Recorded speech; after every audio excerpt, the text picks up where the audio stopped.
শুভ সকাল সবাইকে। তোমরা সবাই কেমন আছো? আজ আমার শরীরটা একটু ভালো নেই, তাই আজকে ঘুম থেকে উঠতে একটু দেরি হয়ে গেছে। তো বাড়িতে কেউ নেই, আমি একাই আছি। ঘুম থেকে উঠে চলে এলাম তোমাদের সাথে গল্প করতে।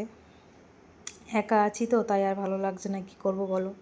মেয়েদের তো আর কোনো জীবন থাকে না। মেয়েদের শরীর খারাপ বলো, মেয়েদের মন খারাপ বলো, দুঃখ বলো, তার মধ্যে দিয়েও কাজ করতে হবে, তার মধ্যে দিয়েও সবাইকে খুশি রাখতে হবে, তার মধ্যে দিয়েও সবাইকে ভালো রাখতে হবে। সারা জীবন দায়িত্ব কর্তব্য পালন করতে হবে, তাই না বলো বন্ধুরা? তোমাদের কি মনে হয় মেয়েরা? তোমরা কমেন্ট করে জানাবে। তো চলো ফাইনালি বিছানাটা গুছিয়ে নিই, দেখি নিজের জন্য আজকে কি রান্না করতে পারি। আজকে তো একদমই মনও ভালো নেই, শরীরও ভালো নেই, কিছুই ভালো নেই। তার মধ্যে বাড়িতেও কেউ নেই, নিজের জন্য কিছুই করতে ইচ্ছা করে না। তার মানে কি বোঝা গেল বলো তো বন্ধুরা?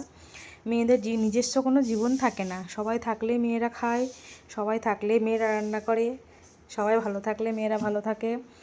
এটাই হচ্ছে মেয়েদের জীবন।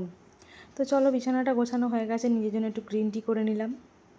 সকালে ঘুম থেকে উঠে এটাই একটা জিনিস যেটা আমি খেতে খুব ভালোবাসি, বা এটা ছাড়া আমার দিনটা শুরুই হয় না বলতে পারো। তো নিজের জন্য একটু গ্রিন টি করে নিলাম, গ্রিন টি খেয়ে নিলাম। তারপর স্নান সেরে পুজো সেরে নেবো, তারপর দেখে কি রান্না করছি। তো আজকের মতো ব্লগটা এখানেই শেষ করলাম। তোমরা ভালো থেকো, সুস্থ থেকো, সবাই এভাবে আনন্দ করে দিন কাটাও। একটাই তো জীবন, আনন্দ করে হেসে খেলে সবাই যেন এইভাবেই আমরা পৃথিবী থেকে চলে যেতে পারি। তো আজকের মতো টাটা।